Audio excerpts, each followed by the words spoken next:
This podcast is not sponsored or supported by any business or organization. The views reflected on these podcast episodes are my own. Please be aware I am not a medical expert, travel agent, or any other kind of expert. Hey everyone, welcome to the Eat, Explore, Love podcast. I'm Ashley.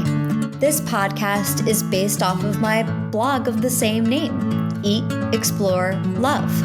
It talks about the unique challenges in traveling around the world when you have celiac disease. Due to sort of popular demand, I decided to also record a podcast to delve a little deeper into my travels and the lessons learned along the way.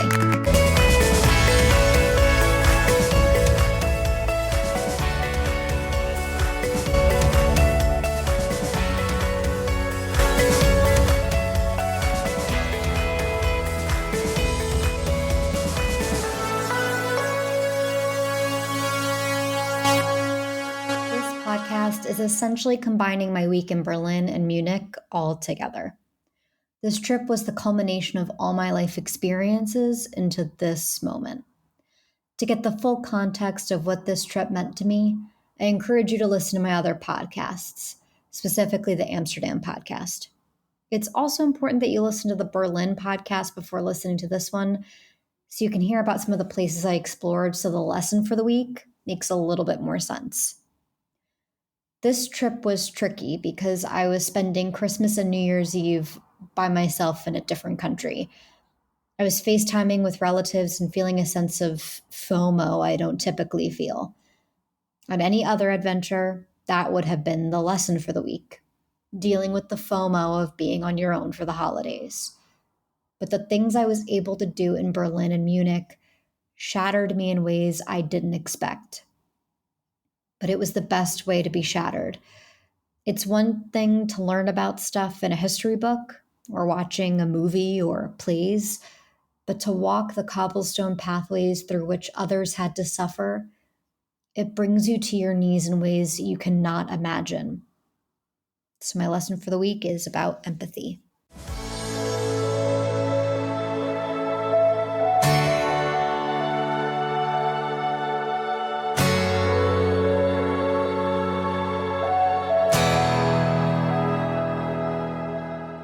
Food is a pretty good prism through which to view humanity. So one of the places I went to in Munich was California Bean, and it was a really cute spot where you're able to have a pretty good breakfast. And I was able to have hash browns with eggs and gluten-free bread, and it hit a really good spot for a 5.5-hour tour with no breaks. So, I highly recommend it. It's near a spot where a lot of touring companies meet up for lengthier tours. So feel that you could go and have a nice, safe, gluten-free breakfast there, but be aware it's a cash-only facility. Bernie's Nudelbrett. It was a really nice and crowded Italian place right near Marienplatz. It was decent if you need to check out someplace before or after a tour. Not too far from Marienplatz, it was a 100% gluten-free bakery called Isabella Gluten-Free Patisserie. If you would like to have a meal there, I would recommend you make reservations before going because it got very crowded. Vaivada had decent options for gluten-free meals. And Palm Tree Club was a 100% gluten-free restaurant that I visited, and the quality of food wasn't the most spectacular, but it hit the spot. On New Year's Eve, I went to have dinner at Wirthaus am Bavaria Park. Excuse my pronunciation. And there was some confusion because they did ask for the New Year's Eve meal for me to provide my order ahead of time. There was a little bit of confusion there, but it all got sorted. I also needed to keep repeating that I was gluten-free. And even at a certain point, they provided me food that I didn't order, and I needed to say, I didn't order this to clarify and make sure that it wasn't them just trying to give me a treat. So make sure that you keep asking if you were to go there. Maybe it was a holiday, so things were a little bit more chaotic, but make sure that if you are to go there, that you are very, very careful and you keep repeating yourself if you choose to eat there. If you are very, very sensitive, in your dietary restrictions, I think that this particular location is the one that you could skip.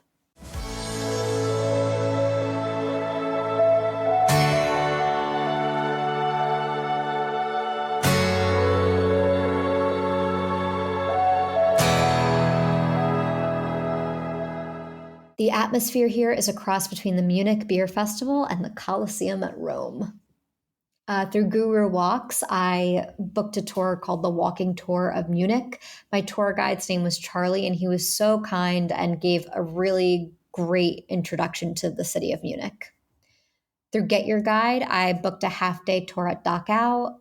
The museum there didn't provide me a lot of insight or information I didn't already know about the Holocaust, but it's a very moving memorial site and gives you a general idea of the concentration camps during that time. It's one of the first to have been created. So I think if you were to wanted to see how they evolve over time, maybe Dachau is a really good place to start. I also just want to say I found it really inappropriate that people brought their infants and toddlers to run around and play while at the memorial site. Please remember, if you were going to Dachau, this is a place where millions suffered, died, and experienced some really tremendous trauma. So please be respectful of that if you are to do this half-day tour or any other tour to any concentration camp of any kind. There was a place, Altes Rathaus. It's a children's toys museum, and it was €6 to get in. I am unsure if it was worth the ticket, but if you really want to see the history of toys, I suppose you go and check it out. In Marienplatz, you'll find the Glockenspiel, which was a really interesting thing to see. I didn't get to see it fully play out, but it was the thing that my grandmother insisted that I go and check out. It's in Marienplatz. It'll be playing at 11 a.m. and 12 p.m. in the winter, and in the summers they add an additional show at 5 p.m. so you could see the Glockenspiel play out. Through Get Your Guide, I also booked a tour called the Third Reich and World War II Walking Tour, and it was interesting hearing about the history of the start of the Nazi movement, because Munich is where Hitler got his start, and then Berlin is where it all really came to fruition and met a very great end, in that good that the Nazi movement came to an end, so to speak, in Berlin. As a person that came from Verona, or is living in Verona, the Julia Capulet statue and seeing that in Munich was, of course, lovely. I got closer to that statue than I've been able to get to the one in Verona, and I live around the block from the one in Verona. So it was nice to see. Apparently, Munich and Verona they consider themselves sister cities, so to speak. Assemkirch is a really beautiful church that you should go and take a look inside of. The intricate detailing is quite exquisite.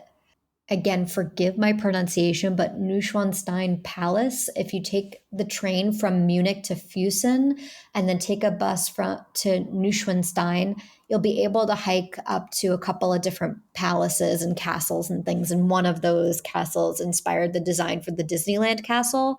So really cool and interesting to see.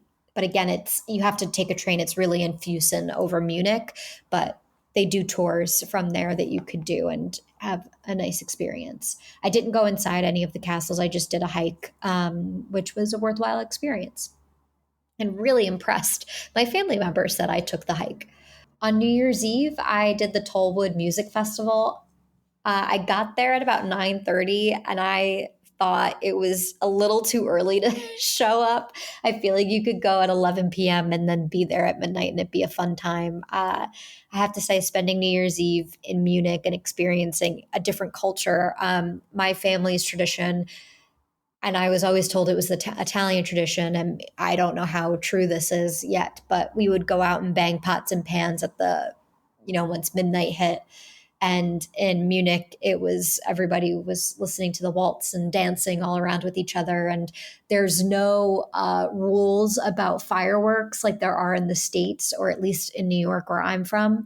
So people were putting up fireworks all over the place for New Year's Eve, which was I love fireworks, so I loved that.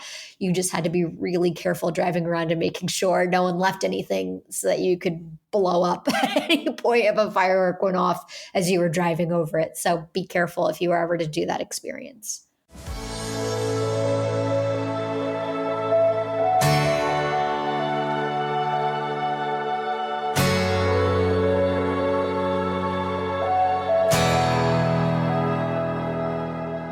Okay, so this lesson of the week is a little bit of a downer, and I had, again, all of the lessons that I've learned in all the volunteer things that I've done throughout my lifetime, it all kind of prepared me for this trip.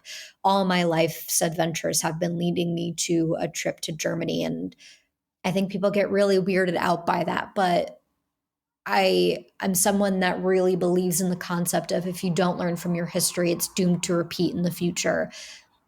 And I am someone that believes in humanity and that we were all created equal. I have a very complicated relationship with God and religion, but the one thing I do believe is that God does not make mistakes. And just because we're different doesn't make anyone superior or inferior to anyone else. If you believe that everyone carries a sin with them, why is one person's quote unquote sin so much worse than yours? We all are sinners. That's kind of, nobody's perfect. So the thing I struggle with the most in that concept is I don't understand why, if you experience one way of living or have a thought process, why your way is better than somebody else's way. I think, we should all come from the basis of treating others with respect. And I was forced to be confronted with that in a very real way. And I think it should be mandatory that everyone take a trip to Munich and Berlin and learn about the histories, especially in Berlin, because what a way to be able to look at humanity.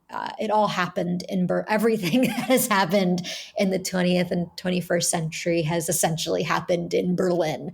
So, if you were someone that is a bit more conservative and unwilling to hear other ideals or things, or maybe you skip out on the lesson for this week, but I wrote my post, and like I very much did with Istanbul and that podcast, I think that what I have to say is very delicate and I believe in what I wrote. So a lot of this is going to be what I wrote on my blog post, which you can find at hieatexplorelove.com. So the lesson for this week is pretty much going to be a combination of what I learned in Berlin and Munich in relation to hearing so much about the worst parts of humanity.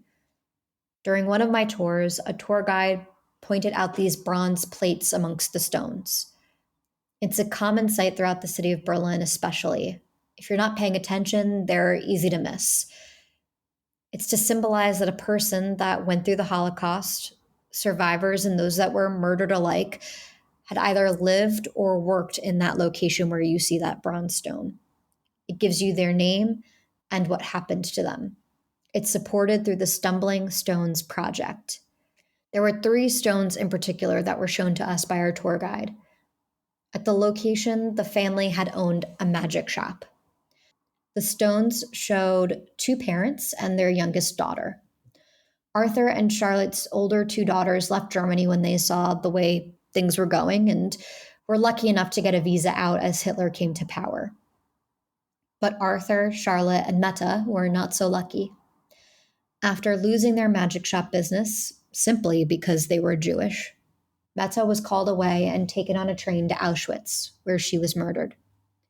Her parents, knowing the fate of their daughter and what would soon be in store for them, committed suicide together by drinking poison. The stones were not funded by their family, rather they were funded by the magic community. While she was telling the story, the tour guide said something that really stuck with me, and I'm going to paraphrase her quote. Although we have a tendency to put people into their boxes, whether it be for their race, gender, sexual orientation, religion, etc., it's important to remember that there's also the cheeky, the smart, the funny, the creative, and the magical. Taking that in for a moment, when I wrote it and even reading it right now, it makes me a little emotional. Now, to put everything into perspective, in the 1920s, if you were a member of the LGBTQ community, Berlin was the place to be. They were attempting to do studies to prove that people were born gay. It wasn't a choice. So it was very ahead of its time. The first gender reassignment surgeries were happening in Berlin.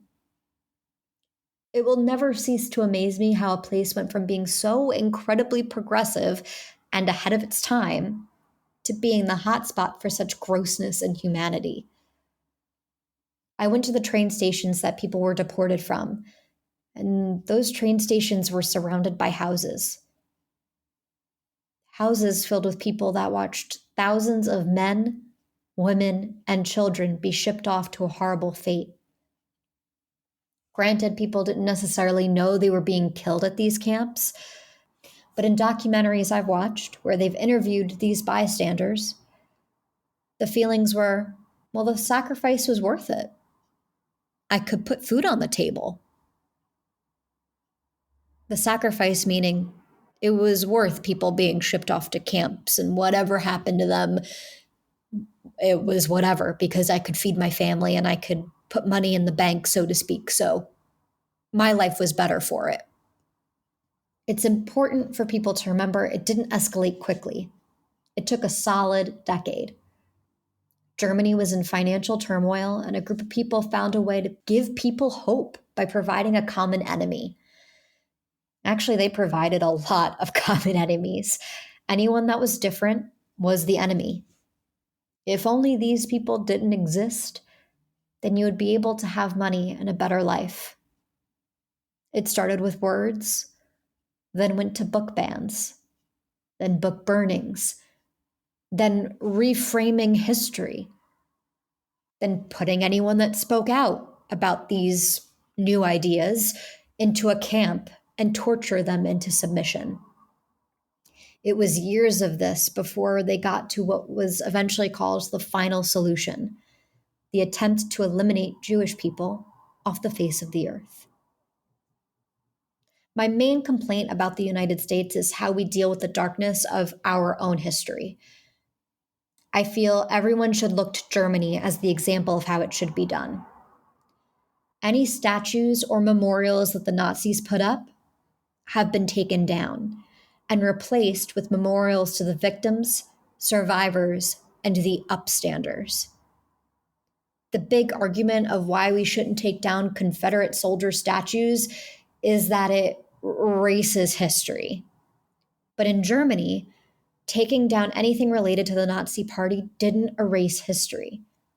In fact, those that go to school in Germany are very aware of how the Holocaust happened. They're educated in making sure something like this never happens again. Hitler's former offices have been turned into museums, educating the public on the various portions of this part of Germany's history. It is illegal to do the famous Nazi salute in Germany. They took the statues down, but the history is not forgotten. I wish in America we could take the statues down from those that tried to overthrow our government and replace them with museums providing the full context of that time period so people can get a full education. When I went to visit Dachau, which you were able to easily do from Munich, I was flabbergasted at the people smiling and taking selfies.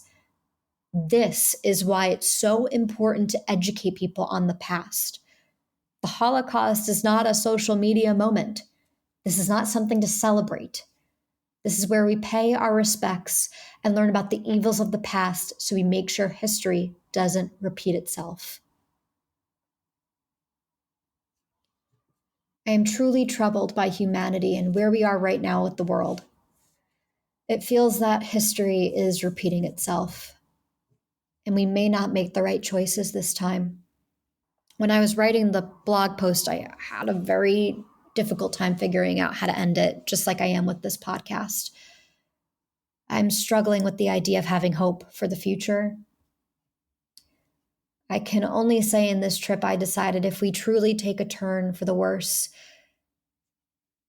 I'm going to sacrifice my freedom and whatever else needs to be sacrificed and making sure I'm an upstander in the movement. I will continue to fight to make sure that everyone has equal rights because they are human rights. I decided I would rather know I have my morals than have a large savings account. I can't buy my way into heaven, but I know I will be able to look God in the eye and say I did everything I could to accept others as they are. And if I don't get into heaven because I decided to support the LGBTQ plus community or the Black community or the Asian community or the Native American community or, the mentally and physically disabled then so be it. I don't know if it's the heaven that I truly was taught heaven was then anyway. So I hope people take a moment to really think about that.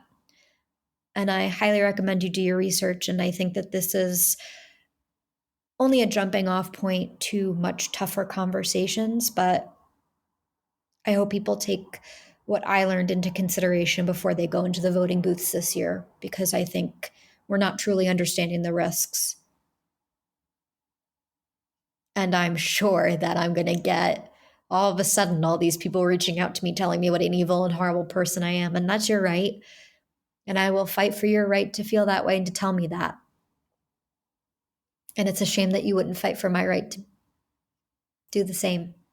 It's what makes for a beautiful and amazing world, is that we're all different. We all have different opinions and ways of solving the world's problems. And I wish that was respected more. And hopefully in my lifetime, I will see that shift. On a lighter note, the wrap-up questions.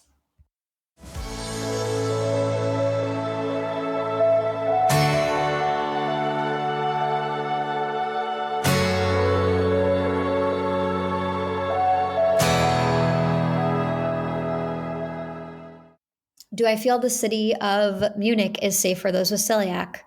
From my memory, yes, I felt that I had plenty of options and that people were very respectful and, mindful of me having celiac.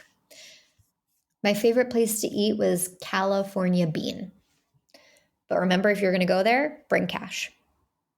My favorite memory from the experience, I think that's a difficult thing to say because I was having a little bit of an existential crisis, and I was having a lot of really deep conversations with myself during this trip. So it wasn't a super positive trip. It was a powerful trip, but favorite would imply something positive.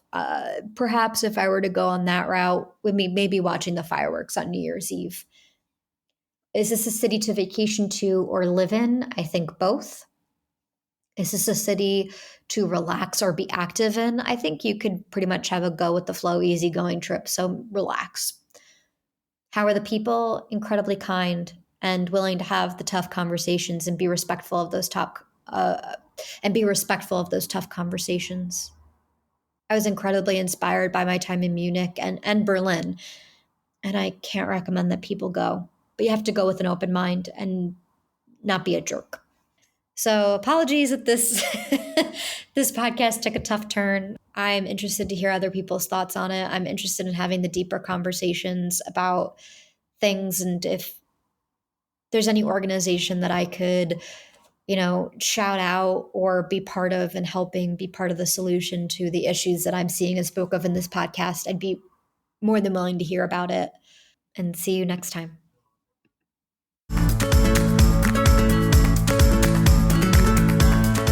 Thank you for joining me this week for all the fun journeys and lessons learned on my big adventure called life. For more information on the different cities discussed, check out the blog posts on hieatexplorelove.com, posted every Monday, Wednesday, and Friday. If you have any questions or fun stories to share, feel free to reach out at hieatexplorelove@gmail.com. Until next week, remember to eat well, explore the world, and love yourself. See you next time. This episode is produced, scripted, and edited by me, Ashley. Special thanks to Sarah Mientka.